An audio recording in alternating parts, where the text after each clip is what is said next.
Hi friends, आपल्या चॅनलला तुमचं स्वागत आहे, ज्याचं नाव आहे मॉम अँड मी. तर अर्थातच आता नवरात्र येते, त्याच्यामुळे बऱ्याच जणांचे नवरात्रीचे उपवास असतात आणि उपवासामध्ये काय खावं असा प्रश्न पडलेला असतो. तर असंच मी उपवासाची आज ही छान अशी खमंग रेसिपी तुमच्याबरोबर शेअर करते. तर हे उपवासाचे खूप छान असे वडे आहेत आणि हे वडे जे आहेत ना, तर ते खूप छान असे कुरकुरीत लागतात. तर चला मग जास्त वेळ न घालता आपण रेसिपीला लगेच सुरुवात करूया. पण त्याच्या आधी चॅनलला नवीन असाल तर चॅनलला सबस्क्राईब करा, व्हिडिओला लाईक शेअर करायला विसरू नका. तर मी इथे 1 वाटी साबुदाणे घेतलेले आहेत. आधी मी कढई थोडी तापवून घेतलेले आहे आणि त्याच्यानंतर 1 वाटी साबुदाणे त्याच्यात टाकते. आपल्याला हे साबुदाणे अगदी छान त्याचं मॉइश्चराईज निघतोपर्यंत गरम करून घ्यायचे. एक लक्षात ठेवा की हे साबुदाण्याचा रंग आपल्याला चेंज होऊ द्यायचा नाही आहे, फक्त त्यांचं मॉइश्चराईज निघेल एवढ्या पद्धतीनेच त्यांना गरम करायचे आहेत. आणि त्याच्यानंतर एका भांड्यामध्ये काढून त्याला गार करून घ्यायचे. पण हे साबुदाणे गार झाल्यानंतरच आपल्याला मिक्सरमधून काढायचे आहेत. त्याच्यामुळे साबुदाणे पूर्ण गार झाले की त्याच्यानंतर आपल्याला हे मिक्सरमधून काढायचे. आणि ही जी साबुदाण्याची पावडर आहे ना, ही खूपच बारीक होते, असं नाही काही ती रवाळच असते. आपण ही साबुदाण्याची पावडर आहे ना, ही 8-15 दिवस आधीही करून बरणी भरून ठेवू शकतो आणि म्हणजे आपल्याला जेव्हा पाहिजे तेव्हा त्याचा वापर करता येतो आणि पटकन अशा आपल्या कोणत्याही उपवासाच्या रेसिपी आपल्याला बनवता येतात. तर इथे मी बटाटे घेतलेले आहेत. हे कच्चे बटाटेच आहेत. तुम्हाला पाहिजे असल्यास तुम्ही 3 किंवा 2 मोठे साईजचे असले तर घेऊ शकतात. तर ह्या बटाट्यांची मी साल काढून घेणार आहे. आणि आपले जे बटाटे आहेत ना, तर म्हणजे तुमचे जर क्वांटिटी जास्त असेल, जास्त बनवायचे असतील तर आपण 4-5 बटाटे पण घेऊ शकतो. तर ते आपल्यावर आहे, आपल्याला किती घ्यायचं आहे. तर यांची साल वगैरे काढून घेतल्यानंतर मी यांना किसून घेणार आहे. हे जे बटाटे आहेत ना, आपल्याला बारीक किसणीनेच किसायचे आहेत, खूप जाड अशा किसणीने किसायचे नाही आहे. जाड जर असले तर मग ते वड्यांमध्ये ते जाड जाड आपल्याला जाणवतात. त्याच्यामुळे हे बारीक किसणीनेच किसून घ्यायचे आहेत. आणि हे बघा इथे त्यांचा किस मी केलेला आहे बटाट्यांचा. तर आता यांच्यामध्ये आपल्याला टाकायचं आहे पाणी. तर पाणी टाकून आपल्याला हे जवळजवळ 2 पाण्याने स्वच्छ असे धुवून घ्यायचे, कारण बटाटे जे आहेत ना, किसल्यानंतर किंवा कापल्यानंतर ते काळे पडतातच. त्याच्यामुळे आपल्याला त्यांना आधी छान असं स्वच्छ धुवून घ्यायचे आहेत.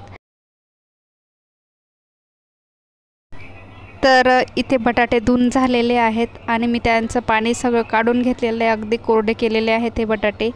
आता याच्यामध्ये मी थोडंसं मीठ टाकणार आहे आणि मीठ टाकल्यानंतर जवळजवळ 5 मिनिट त्यांना थोडा वेळ साईडला झाकून ठेवणार आहे. तर बघा 5 मिनिटांनी पाणी याला भरपूर असं सुटलेलं आहे, कारण बटाट्याला पाणी सुटतं आणि आपल्याला हे पाणी काढून घ्यायचं आहे. तर हे सगळे बटाटे जे आहेत ना, तर त्यांना अगदी त्यांचं पाणी काढून घ्यायचं हाताने अगदी दाबून दाबून.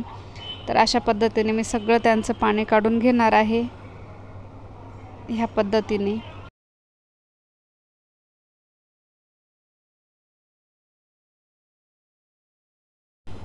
तर अशा पद्धतीने बघा सगळं पाणी आपल्याला काढून घ्यायचं आहे. हे बघा भरपूर असं पाणी असतं ते. तर ते सगळं झाल्यानंतर काढल्यानंतर आपला बटाट्याचा जो किस आहे अगदी मोकळा मोकळा झालेला आहे अशा पद्धतीने. तर आता आपण त्याच्यामध्ये टाकूया साबुदाण्याचं आपण जे आधी प्रीमिक्स केलं, तर ते टाकायचं आहे आपल्याला. तर जवळजवळ 4-5 चमचे मी याच्यामध्ये ते पीठ टाकणार आहे, प्रीमिक्स टाकणार आहे साबुदाण्याचं अशा पद्धतीने.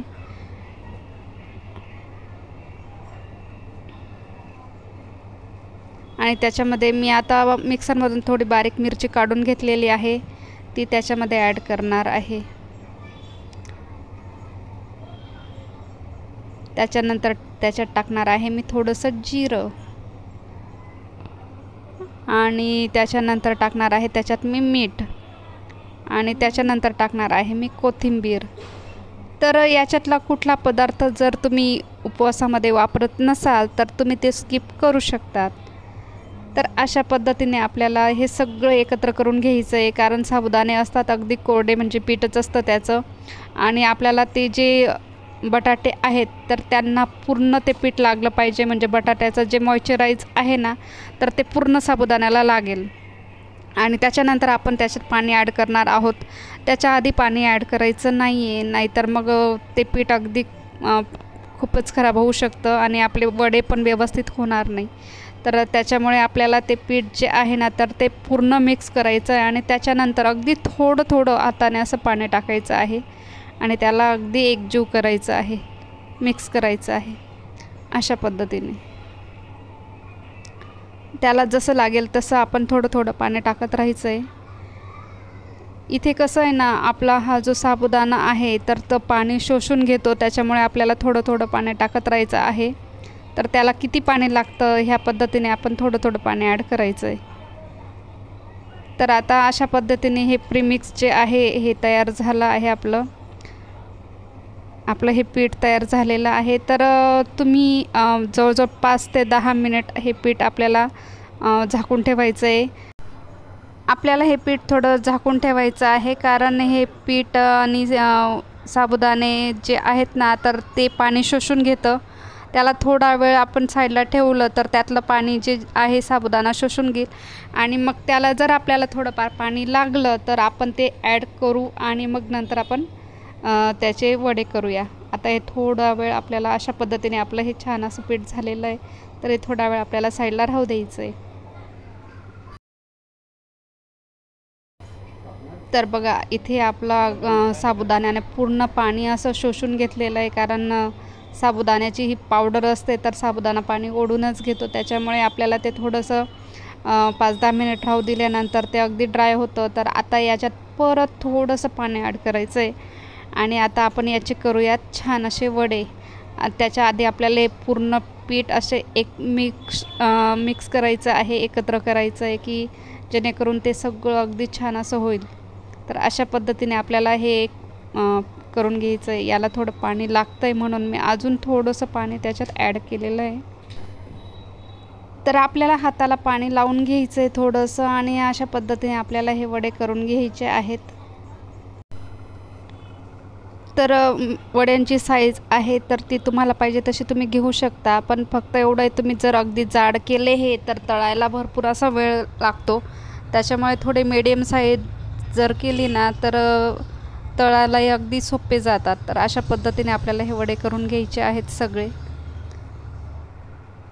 तर तशाच पद्धतीने मी हे सगळे वडे हाताला पाणी लावून त्या साईजमध्ये सगळे वडे करून घेणार आहे.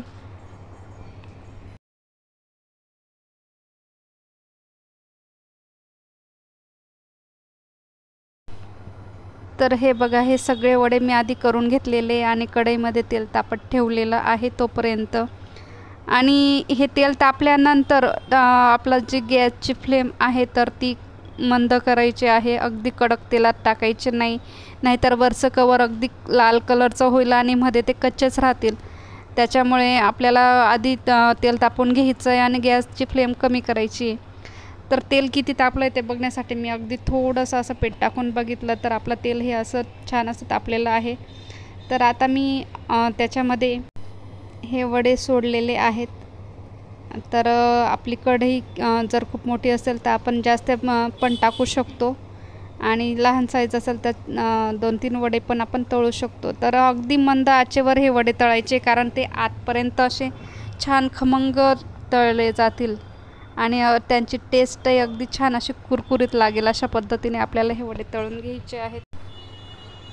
तर अशा पद्धतीने हे वडे मी खमंग तळले. नेमका प्रॉब्लेम असा येतो की काय करायचं म्हटलं की लाईट चालली जाते आणि बघा आता आमची ही खरं म्हणजे लाईटही चालली गेलेली आहे. तर हे बघा अशा पद्धतीने हे वडे मी तळून घेतलेले आहेत. बाहेर पाऊसही चालू आहे भरपूर असा आणि त्यातच मी हे असे खमंग असे वडे तळते. तर तुमच्याकडे पण आहे का चालू असाच पद्धतीने पाऊस, मला नक्की सांगा. तर हे बघा अगदी छान खमंग असे तळले गेलेले आहेत. लाईट कमी असल्यामुळे मला ते दाखवता येत नाही त्यांचा कलर. तर मी अशाच पद्धतीने दुसरे जे आहेत ते वडे पण तळून घेणार आहे मंद आचेवरच अगदी छान. तर हे बघा हे वडे असे छान असे तळले गेलेले आहेत. आता लाईट पण आलेली आहे तर त्याच्यामुळे त्यांचा कलर तुम्हाला मी दाखवतेच.